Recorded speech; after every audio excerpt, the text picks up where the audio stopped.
Welcome to the Great Detectives of Old Time Radio. From Boise, Idaho, this is your host, Adam Graham. I got a comment, email it to me, box13@greatdetectives.net. Cast your vote for the show on Podcast Alley, podcastalley.greatdetectives.net. And follow us over on Facebook, facebook.greatdetectives.net. The Candy versus Nero vote continues. Comment from Podcast Alley. Sorry to repeat myself, but love to podcast. As to Nero Wolfe versus Candy Matson, there's no comparison between the two characters. Wolfe is a well-developed character who's translated well to generations of mystery fans, whilst Matson seems to have been a one-dimensional radio series-only character. The series' most interesting feature being the very unusual use of a woman as a lead in a male-dominated hard-boiled role. Though the radio Wolfe can't appear compared to the written Wolf, I think this series better fits the Great Detectives moniker. Well, thanks for the comment. Candy Matson, there has been some modern-day stories kind of told as tributes to the radio character in several books, including one taken up by Jack French, who's a bit of a Candy Matson historian. And then there was another one from Moonstone Press where she was one of several characters from Radio Detectives who was written about, but certainly not near the publishing credits of Nero Wolfe. However, Dan from North Carolina adds with his vote, "This is a great podcast. I vote for Candy Matson. I listened to a few episodes a while back and thought they were a lot of fun."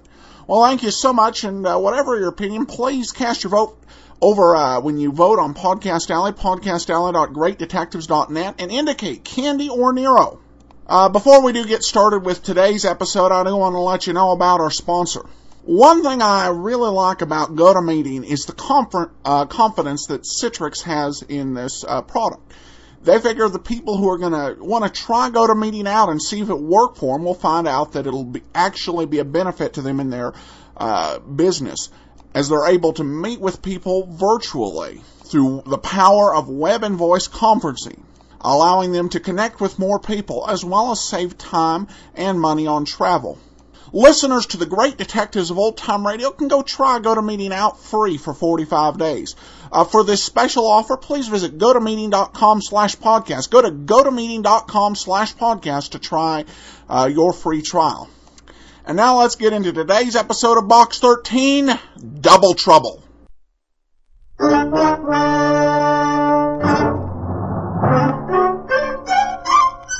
Box 13, with the star of Paramount Pictures, Alan Ladd, as Dan Holliday.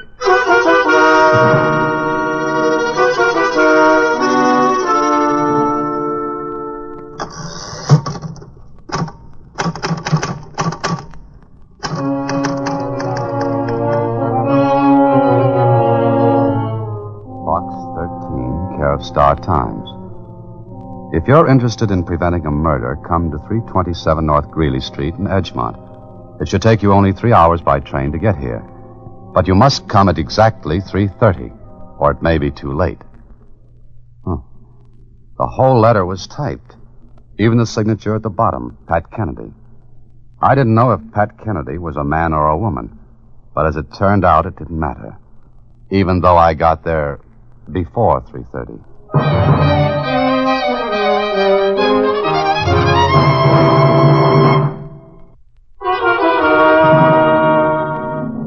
And now, back to Box 13 and Dan Holliday's newest adventure, Double Trouble.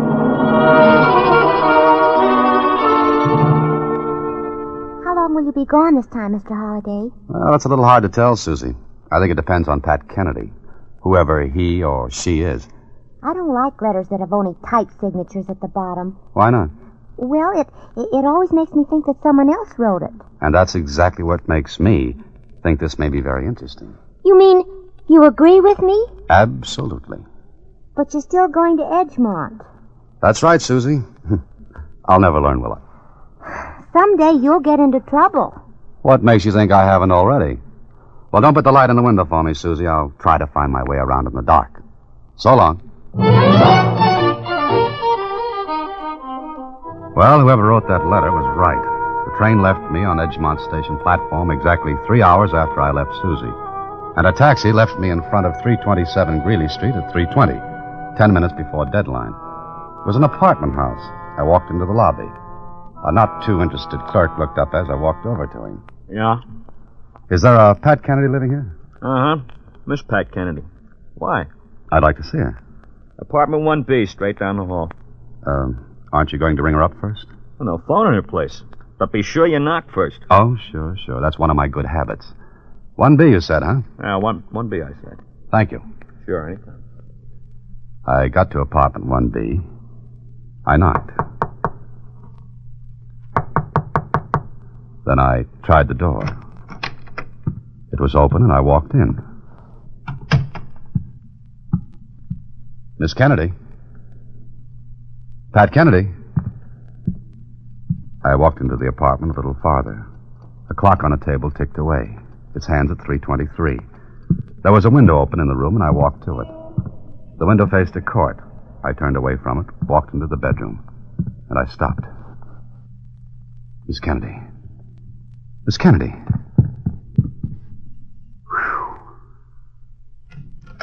Don't move, Bud. Huh? Get away from her. You'd better send for a doctor. Just stay right where you are. Doctor, it's a little late for that. She's dead. Yeah, I thought so. Oh, you did, huh? And who are you? I think I'll ask the questions. Stand right there. Now, look, this girl's been killed. I'm going for the... His fist hit me right on the button, and when I got my interest back, he was still there, looking down at me. With him was another man. The newcomer blinked once or twice, and then... The next time you try to make a break for it, fellow, make sure you don't try an end run past the next pug. What makes you think he's X? Come on, get up. What's this all about?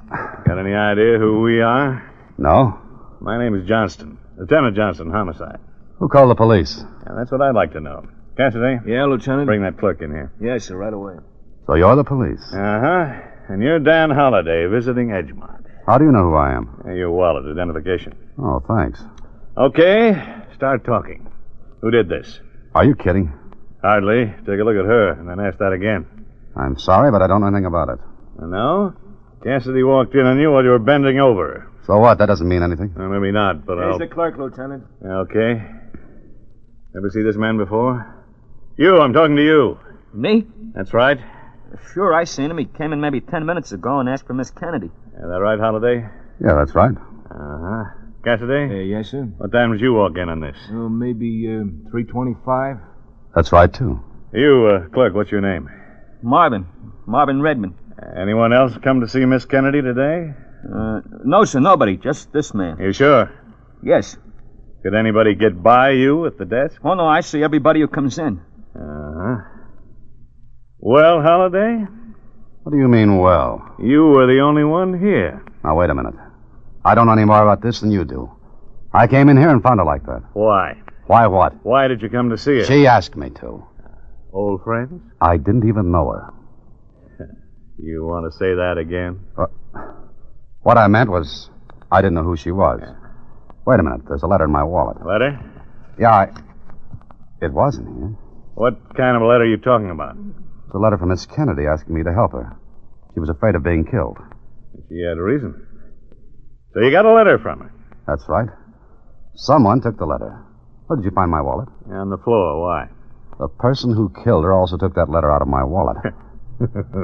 Look, you tried to get past Cassidy. He thought you were making a break for it and slugged you, and then he called headquarters. You weren't alone for even 10 seconds. Meaning no one could have taken that letter? Right. Oh, no, that's wrong. I mean, Huh? What were you going to say, Redmond? Well, there's no phone in here. Mr. Cassidy had to come to the desk to make a call. Cassidy, did you? Why, sure, but this guy was out cold. He couldn't get away, so I thought it... So you thought it was all right to take a walk down the hall? You idiot. You should have called for the clerk and got him to make the call. But, Lieutenant, yeah, I thought... but. Well, Lieutenant Johnson? Shut up. You're going to headquarters. On what charge? Just one, but it's a good one. Suspicion of murder. So that's your story, huh, Holiday? You're a good Samaritan. You help people. That's it. Call Lieutenant Kling. I gave you the number. And I'll give you some news. This happens to be Edgemont, different city. I'm the lieutenant here. Kling can identify me, verify my story. I'll do all the police work necessary on this case. Sure you will. Cassidy, one of your men, pulls a prize boner. He walks out of a room where there's a murdered girl. He leaves me there alone. So what? That's exactly what you're thinking. So what? Cover for him. Use me as a goat. You've got a sucker. Is that it? Play him for all he's worth. Yeah, I'll play you for all you're worth. You were the only one to see that Kennedy girl today. So that makes me a killer. That makes you the best suspect I've ever seen. What's my motive for killing? I'll find one. Oh, you will? I will. So you really believed I killed?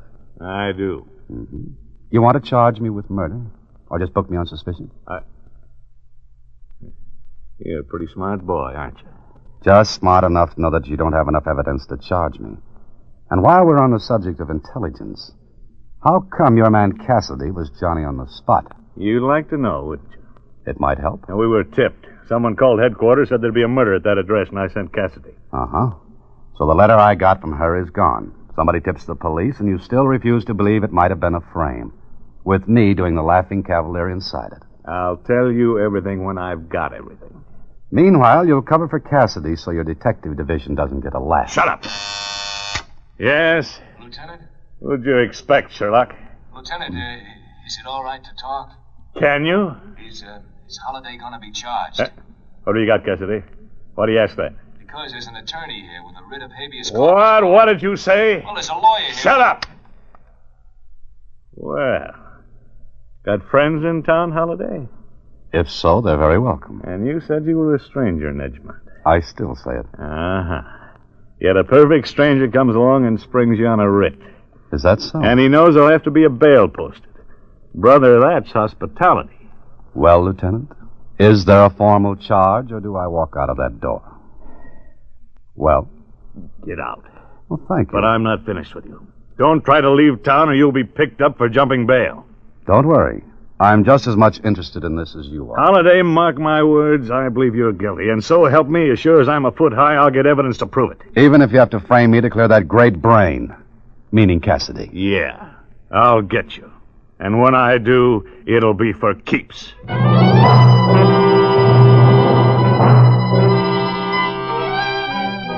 Well, Lieutenant Johnson was burned.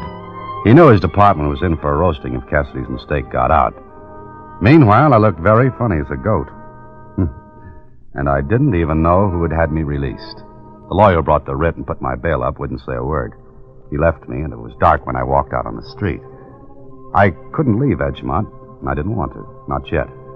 I got into a cab knowing I'd be followed by one of Johnson's men. I went to a hotel and registered. I was just sitting down to think when... Yes, who is it? Is that Mr. Holliday? Yes, who are you? Please, I must see you. Please let me in. Oh, no thanks. Not until I know who and what you are. Look, I will slide something under the door. You look at it, then you decide that you should let me in or not. All right? Go ahead. Did it come through? Yeah. You are satisfied, Mr. Holliday? This is a receipt for my bail bond. Yes. I'm the one who got you out. Please, I can come in now. You're Philip Duval? Yes. Now, please to let me in before it is too late. Okay, come on in quickly. Mr. Holliday, you know that you are followed here. Sure, Johnson's watching every move I make. Yes. Why'd you bail me out? What do you know about Pat Kennedy?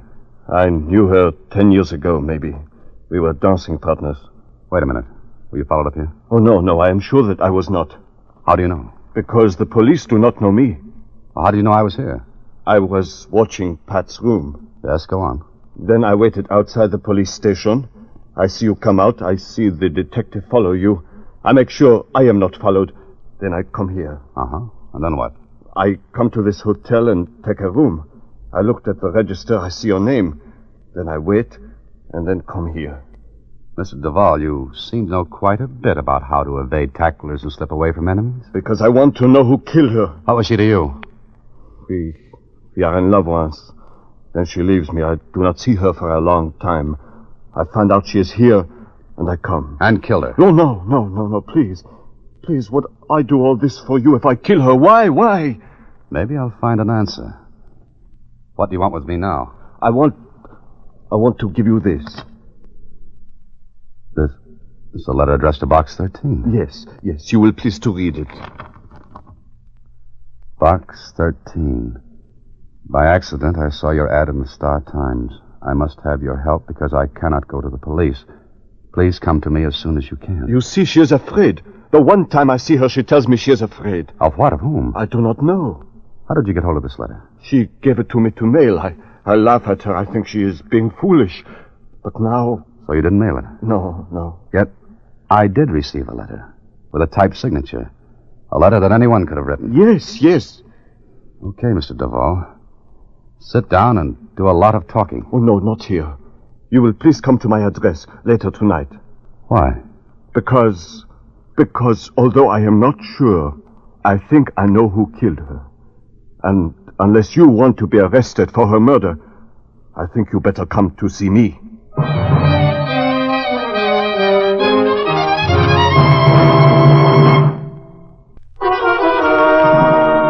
And now back to Double Trouble, another Box 13 adventure with Alan Ladd as Dan Holliday.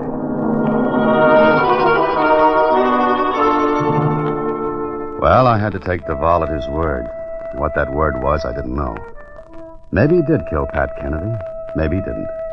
Anyway, I had to see him. I slipped out of the hotel knowing that one of Johnson's men was trailing me. I had to find some way to get rid of him. There was a war surplus store open down the street. I went in. Yes, sir. Can I help you? Yes, I think so. Got any coveralls? Oh, sure. Stacks of them. What size? 44.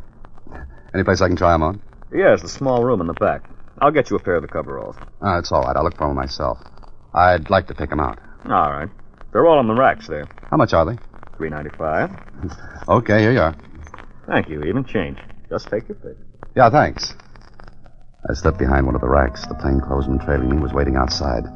I picked one of the coveralls from the rack and slipped into the back room. Pulled the coveralls over my clothes and climbed out of the room through a window. Wasn't a great disguise, but it was better than having the police look for a man wearing a light gray suit. 20 minutes later, I rang the bell at Duval's place. Yes. Is Mr. Duval here? Philip? Yes, Philip Duval. No, he's not here. Will you come in, please? Oh, thank you. I'm worried for him. He said he would be home an hour ago, but he's not come. No phone call to you? No. Who are you, please? A friend of his. My name is Holliday. Holliday? Then you are the man he went to see. Tonight? Oui. You mean he called and said he was going to see me? No, he went earlier. Mm-hmm. And he hasn't come back yet? No. Oh, I'm so worried. Do you know Pat Kennedy? Yes, I know her. I read that she is dead, and I'm glad. Glad? Why? Philip loved her. She did not love him. She left him. Yes, I know all that.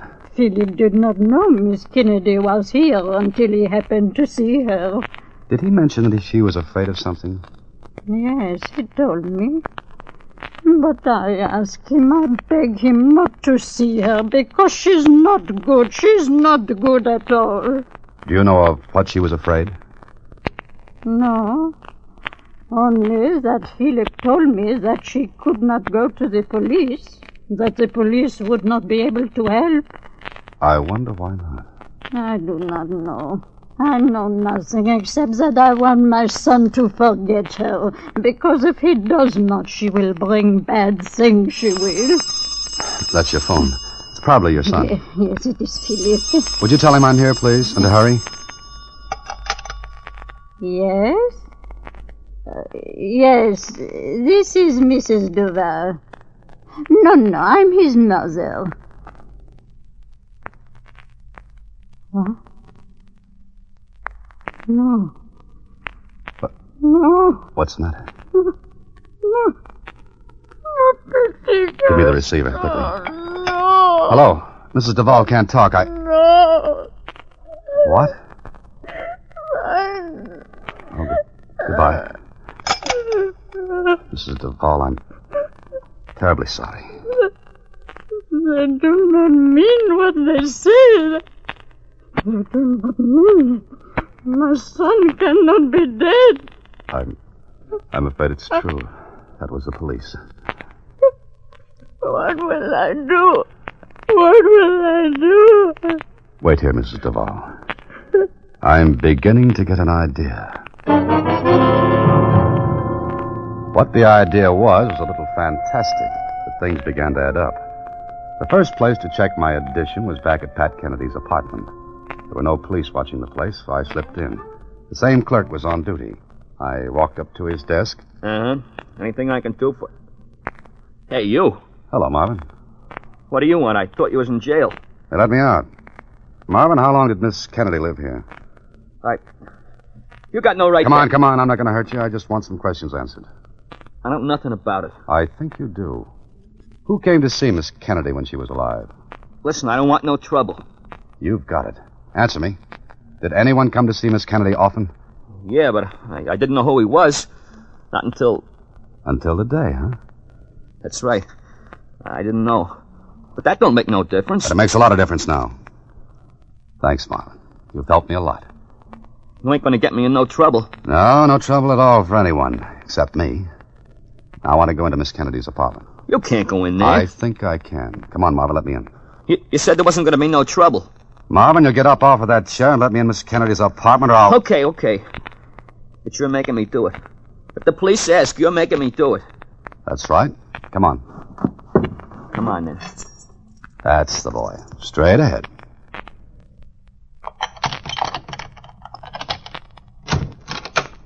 Go ahead in, Marvin. I got to get back to the desk. Sure, and call the police? I don't think so, Marvin. You're staying right here. What are you looking for? A typewriter. You see any? She didn't have none. How do you know? I never heard her using one. Mm-hmm. Look around. If you see one, yell. I got to get back to the desk. Just a minute. In a minute. There ain't no typewriter in here. Uh-huh. I didn't think there would be. Well, then what's the idea? A good one.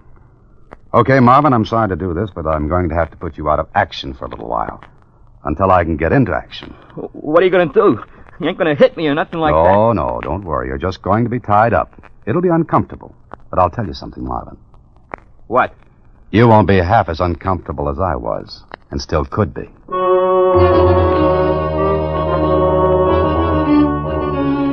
So, Miss Kennedy didn't have a typewriter. And the letter Duvall had shown me proved that she wrote a letter to me by hand. So it was a frame to get me for her murder. And I had a pretty good idea who put it around me. But proving it was another matter. I took off the coveralls I was still wearing, hopped a cab, and went back to police headquarters. And when I walked in... Hey, it's you. Hello, Cassidy. Where did you come from?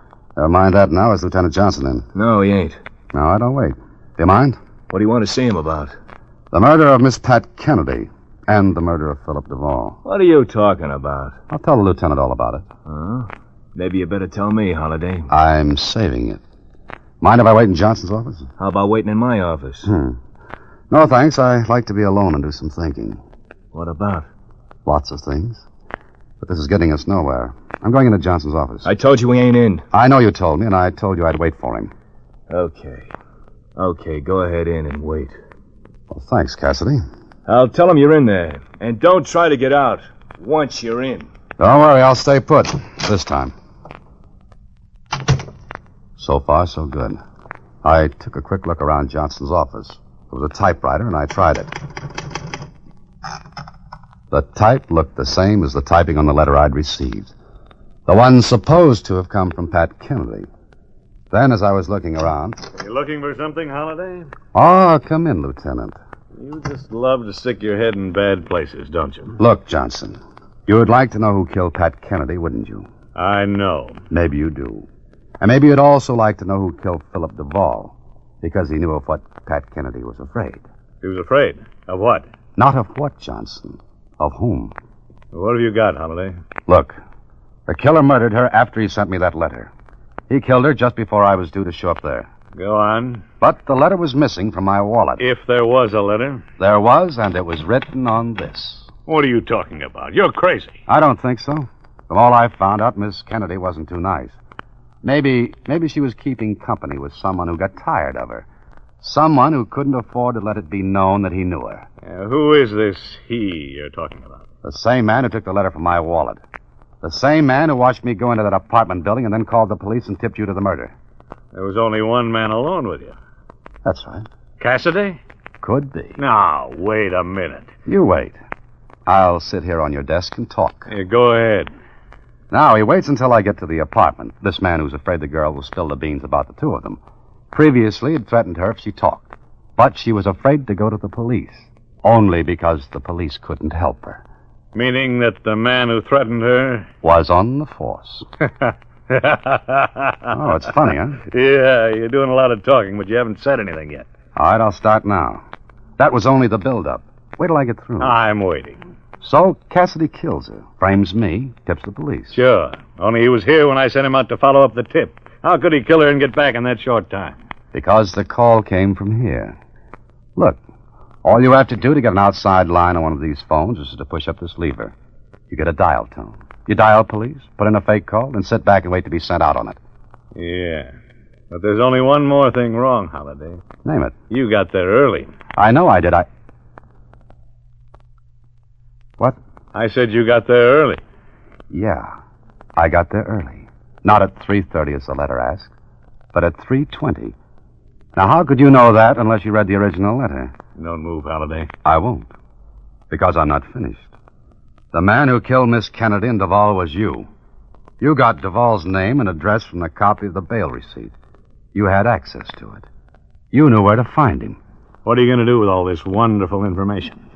Give it to the police. I'm the police. I'm in charge of this case. Mm-hmm. And if I start to walk out of that door? You'll be killed while escaping.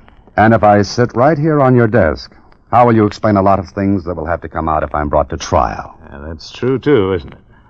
I guess the only thing to do is kill you. Now turn around.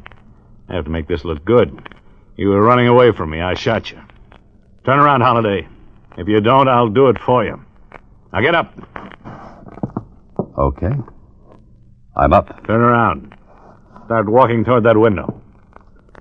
Okay, I'm walking. That's it. Far enough. Now, Holiday... Down, Holiday! Cassidy! Drop that gun, Lieutenant! You stupid fool! Thank you, Cassidy. Thanks very much. Yeah. Say, you're a pretty smart guy. A pretty smart guy to do what you did.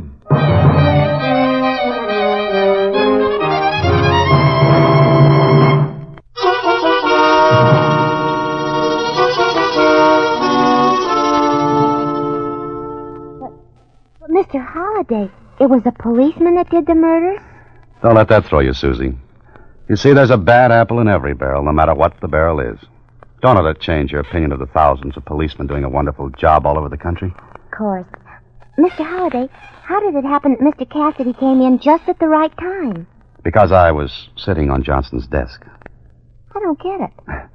Well, you see, there was an inter-office communication box on his desk. I kept most of the levers pressed down. I sat on them. Somebody had to hear that conversation between me and Johnson, and I figured someone would come in. If they hadn't have... Well, Edgemont is a nice city, but not one I'd like to be buried in. You sat on the levers through the whole conversation. Uh-huh. Gee, that's sure using your head, Mr. Holliday. It's your... Huh? Oh, good night, Susie.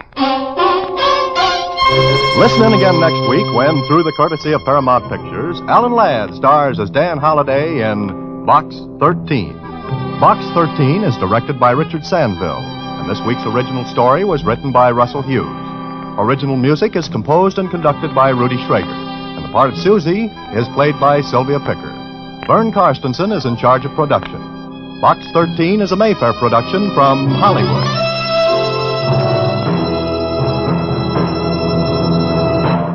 Watch for Alan Ladd in his latest Paramount picture.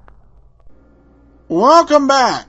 Well, I don't know how you'd rate the quality of this as a mystery. My wife is not a huge mystery fan. And she was actually sitting beside me as I listened to this. And I think it was 5 or 6 minutes in, when the lieutenant was questioning him, he said, I bet he killed her, and he took the letter from Holiday. And that's the way it ended up. I don't know if we should be able to guess that early, but sometimes that happens. There was also this one moment of utter, boy, isn't that convenient for the plot, when Mr. Duvall would not reveal his suspicions about who may have committed the murder, but insisted that Holiday come to his place so that he would be murdered before he could let Holiday know what he thought was going on. And there was never a good reason for this, of why can't you tell him now? But still, it was still fun to listen to. Even though the mystery element didn't work well, Alan Ladd did. And this is one episode that's pulled through by pure star power. All right, well, we have another comment to share. This one is from Kathleen, who writes, I fantasize about Susie having an episode where she has to rescue Dan, and he has to say that she's brilliant. That may just end up being a fantasy. I don't know. I've not yet listened to the last 5 episodes, so there could be something in there. By the way, as we are getting down to these last few episodes, I'm probably going to write a little bit of a final thoughts on Box 13 with my favorite episodes listed, and I would love to hear from you about what some of yours might be. Email me, box13@greatdetectives.net. Finally, we have a comment from Laura on Podcast Alley who says, love this podcast. Well, thanks, Laura, and that'll actually wrap it up for today. We'll be back tomorrow with Jeff Regan. Send in all your comments to box13@greatdetectives.net. Cast your vote for the show on Podcast Alley, podcastalley.greatdetectives.net, and take your opportunity to tell us whether you'd like to hear Nero Wolfe or Candy Matson. And you can always follow us over on Twitter at Radio Detectives. From Boise, Idaho, this is your host, Adam Graham, signing off.